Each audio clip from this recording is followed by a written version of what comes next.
Hi! Good morning! For today's video, magpe-prepare ako ng breakfast. Kumukuha ko ng tanim kong talbos ng kamote. Medyo malago na siya, pwede ko na siyang kuhanan ng talbos para mas yumabong pa itong aking tanim na talbos ng kamote. O diba, fresh from the backyard. Ilaga ko lang to tapos sausawan bagoong isda with kamatis. Syempre, mamimitis na rin tayo ng kamatis. Ayan, may mga hinog na nga guys.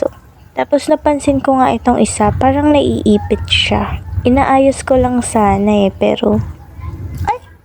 Napitas agad! Kaya man siya balak pitasin.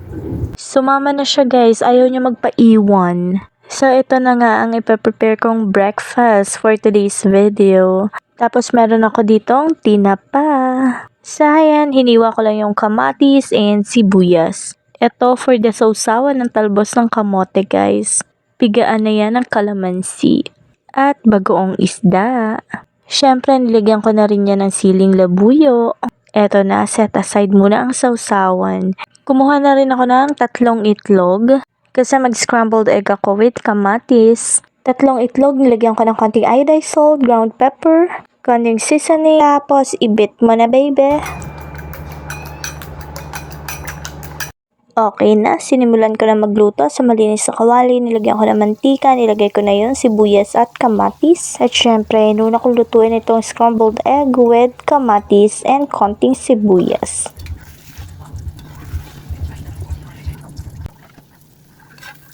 Next is tinapa. Gustong gusto ko talaga yung lasa ng tinapa, lasang usok. Totoo.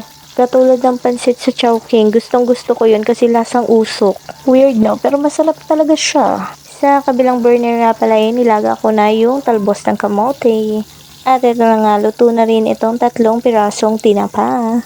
In fairness, medyo malalaki siya guys, kaya 3 lang yung niluto ko. Ayan, ginilid ko muna, patigisin ko muna yung mantika. At maya-maya nga ito na, naghain ako ng aming agahan. Breakfast is served. Ayan, tinawag ko na si Mister para makakain na kami. So yun lang, kain po tayo. That's it for today's video. Thank you for watching. Bye!